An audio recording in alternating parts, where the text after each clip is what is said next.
Amis du jour, chalutations. Pour les petits nouveaux, moi c'est Sekhmet et je vous souhaite la bienvenue dans mon podcast littéraire. Dans mon émission, je vais tenter 3 fois par semaine de vous donner envie de découvrir des livres de tout poil, récents et moins récents. Alors, si ça vous tente, c'est par ici la suite.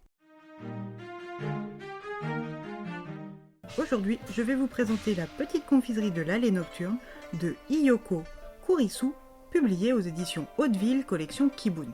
Dans ce roman, nous allons boucler nos valises pour le Japon, où au détour des balades et des rencontres, nous allons nous aventurer dans la rue commerçante Yuyami, entre le monde des vivants et celui de l'au-delà. Cette rue n'est pas facilement trouvable car elle se situe derrière un vieux sanctuaire et ne se montre accessible qu'aux fantômes, aux esprits vengeurs, aux personnes émotionnellement instables et à tous ceux qui, globalement, sont exclus et n'ont plus nulle part où se réfugier. C'est dans cette rue atypique que se situe la confiserie enchantée Kohaku, tenue par le non moins singulier Kogetsu. Kogetsu est un jeune homme de plus ou moins 25 ans à la chevelure naturellement blonde et fournie, au sourire énigmatique, aux yeux bridés dorés et à la peau blanche. Son apparence est indéniablement japonaise, et ce malgré la couleur de ses cheveux et de ses iris.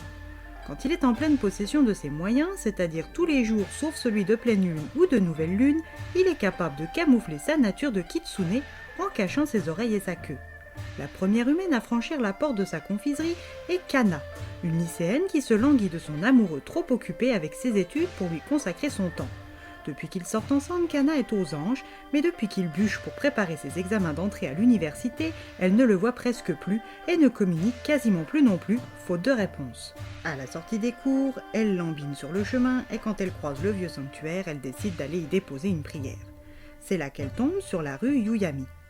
Arrivée au bord de la rue, Kana remarque qu'il est presque impossible de deviner ce que vend chaque boutique et la plupart des échoppes sont vétustes avec une pancarte fermée placardée sur les portes. L'absence de lampadaires remplacée par des lanternes rouges et blancs sur les différentes devantures confère une ambiance à la rue digne d'un film historique de l'époque de l'ère Showa. Tout au bout de l'allée, une lumière s'échappe d'une boutique en plutôt bon état avec des murs en bois ambré ancien, une porte à l'occidentale en bois avec une fenêtre et des bas-reliefs ainsi que des lanternes roses. Elle entre et elle est accueillie par le très beau propriétaire. Son choix se porte sur des bonbons bleus et violets comme des hortensias, au nom évocateur de Kompeito, de la cupidité.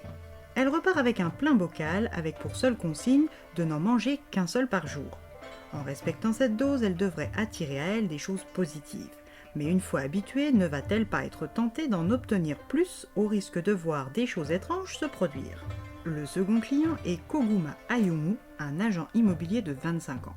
Son prénom et son nom sont mignons et évoquent les ours, ce qui colle parfaitement à sa silhouette rondelette et mignonne. Koguma est depuis le collège très complexé par sa corpulence. Même s'il a pu éviter les brimades ou le harcèlement scolaire, la fille qui faisait battre son cœur à l'époque le comparait à une mascotte et ne le considérait pas comme un vrai garçon. Son patron se fichait éperdument de ses complexes et le fait depuis 3 ans travailler à l'accueil des clients, toujours amusé par son patronyme. Un jour, où son envie de devenir transparent le titille plus que d'habitude, il décide après sa visite de faire un détour avant de retourner à l'agence. La chaleur est accablante et la soif le tenaille quand il tombe sur un vieux sanctuaire. À l'arrière de ce dernier, et après avoir prié, il découvre la confiserie enchantée Kohaku. Il jette son dévolu sur les wasabons de la transparence. Ces sucreries traditionnelles en forme de fleurs ou d'animaux vont lui permettre de faire fi de son physique pour mieux exploiter ses capacités commerciales. Mais est-ce vraiment son physique charpenté qui est un obstacle à ses interactions sociales ? Yui est la 3e humaine à franchir les portes de la boutique. Universitaire, elle peine à exprimer ses pensées aux autres et surtout à ses 2 amis Saya et Reo. Elle a peur qu'en exprimant ses sentiments et ses pensées, ses amis la laissent tomber. Près de son université, elle tombe sur un vieux sanctuaire et comme elle est passionnée de photographie et de chats, elle décide de s'y arrêter. Elle suit un chat et tombe sur la vieille rue commerçante. Seule la confiserie est ouverte et accueillante et pour pouvoir partager l'endroit avec ses copines, plus tard, elle se doit de voir si ça en vaut vraiment la peine. Elle est attirée par les monakas de la vérité. Elle en prend 3 pour pouvoir les partager avec Saya et Reo. Le lendemain matin, elle en mange un et est épatée par le bon goût de la châtaigne cachée à l'intérieur, puis part en cours. Cette petite douceur matinale va-t-elle changer sa journée ou sa relation avec ses amis ? La 4e visiteuse est une trompettiste du club de la fanfare du collège, Saito Risa. Cette élève médiocre est une poissarde née. La seule crotte de chien sur un trottoir, c'est forcément pour elle. Elle est en compétition avec une élève de son club, Takahashi Ayaka. La nouvelle chef du pupitre des trompettes et elle vont devoir s'affronter pour obtenir le solo lors du festival d'automne annuel de musique. Risa sait que sa malchance va lui coûter la place et décide d'aller prier au sanctuaire où elle a reçu son baptême Shinto quand elle était bébé. Elle y découvre Kogetsu et sa confiserie. Elle achète une boîte de caramel de la substitution. Elle décide d'en manger un chaque jour avant l'audition. Cela sera-t-il suffisant contre sa poisse ? La dernière cliente est Shika, une jeune maman dépassée par la nouvelle situation qu'est la sienne. Être mère à plein temps l'épuise physiquement et moralement.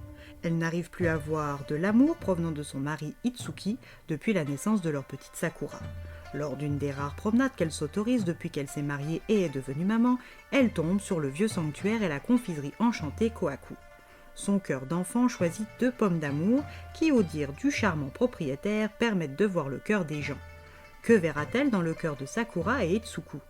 Si vous aimeriez savoir comment ces sucreries magiques sont nées et comment elles ont influencé les vies de Kana, Koguma, Yui, Saya, Reo, Risa, Ayaka, Shika, Itsuki et les autres, venez vous perdre dans les pages de ce court roman.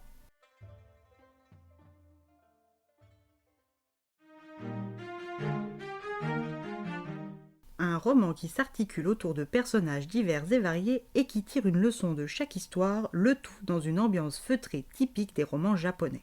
Je valide. Et bien voilà, j'en ai fini pour aujourd'hui. J'espère que cet épisode vous aura plu et vous aura donné des nouvelles idées de lecture. Si vous souhaitez découvrir d'autres petits bonbons littéraires tout droit sortis de ma bibliothèque, je vous retrouve le mardi 13 mai prochain pour un nouvel épisode. Et si d'ici là je vous manque de trop, n'hésitez pas à me rejoindre sur mon compte Instagram, @leslecturesdesekhmet. Sur ce, chalut les amis, et à la prochaine!